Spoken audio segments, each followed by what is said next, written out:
सफेद रंग डालो, सफेद में सफेद रंग डालो तो क्या असर पड़ेगा, और सफेद में काला रंग डालो तो एक बूंद का भी असर पड़ेगा, वो काला रंग है, ये स्वच्छ निर्मल है।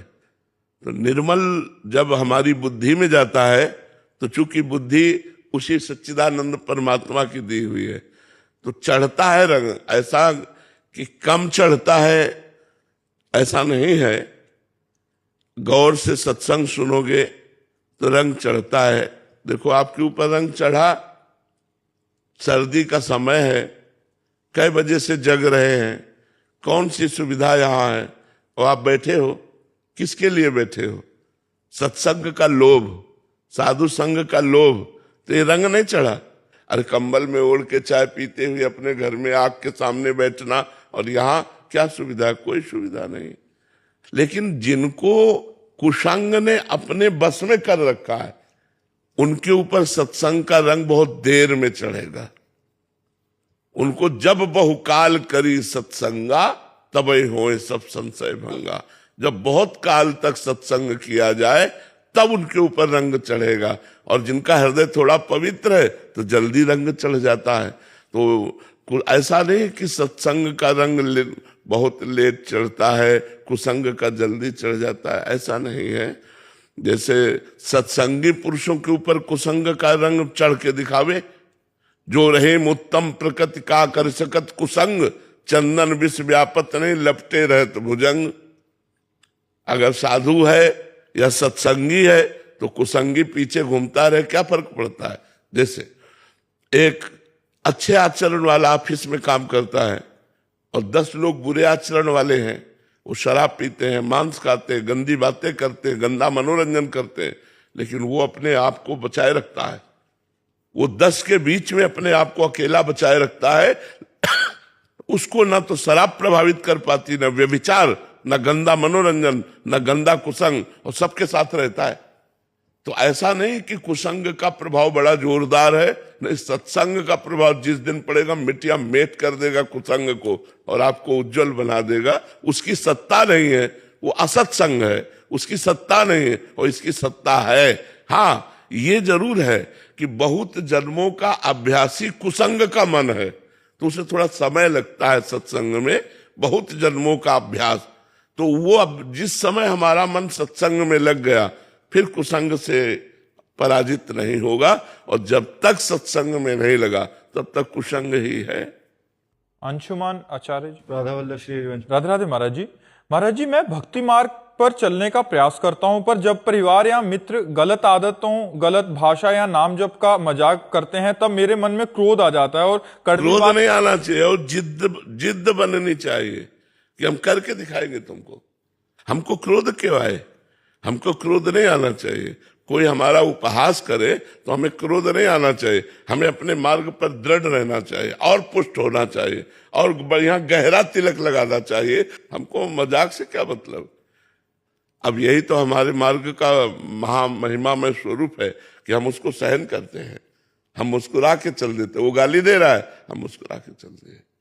वो हमारा उपहास कर रहा है, हम मुस्कुरा के। बड़ा कौन? जो क्षमा करे। जो क्रोध करे वो थोड़ी क्षमावान बड़ा होता है। तो तुम धैर्यवान बनो, क्षमावान बनो, अपनी भक्ति को आगे बढ़ाओ। किसी के प्रशंसा से हमारी भक्ति बढ़े, वो भक्ति थोड़ी होती है। सामने वाले निंदा करे और हमारी भक्ति बढ़े, तब असली भक्ति होती है।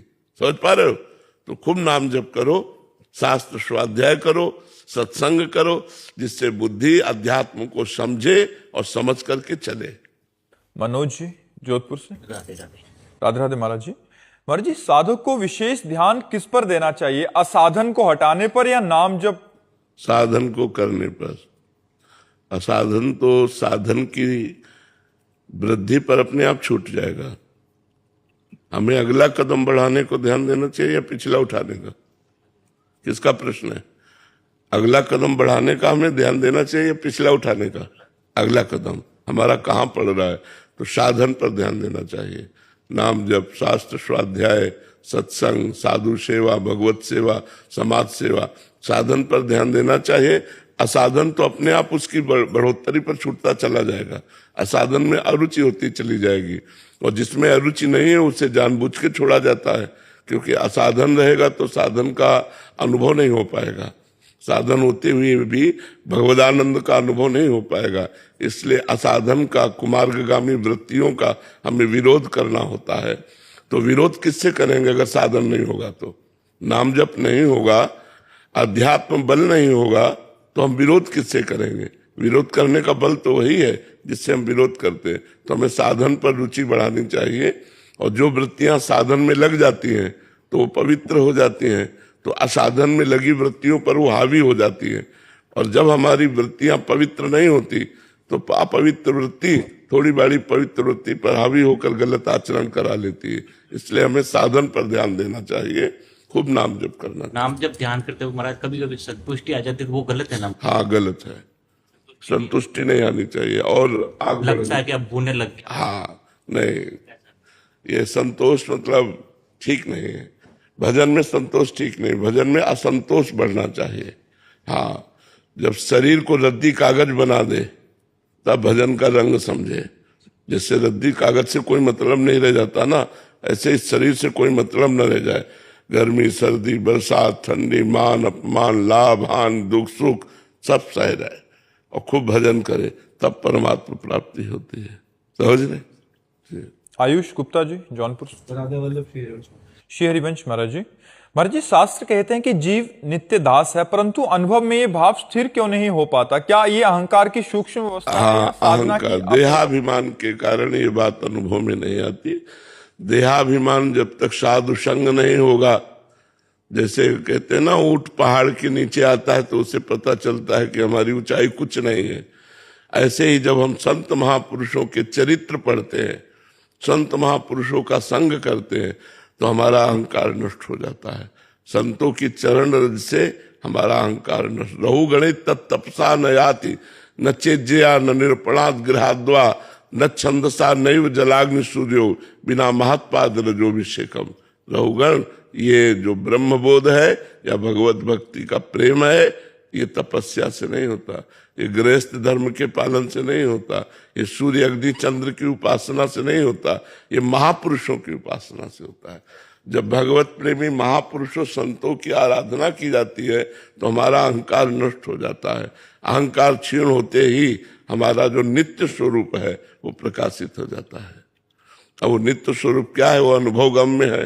वो कोई चिदानंद वाणी तो है नहीं कि चिदानंद का वर्णन कर सके। प्राकृतिक वाणी है तो प्राकृतिक बात ही बता सकती है। चिदानंद का तो केवल इशारा मात्र कर सकती है। वो चिदानंद स्वरूप है, वो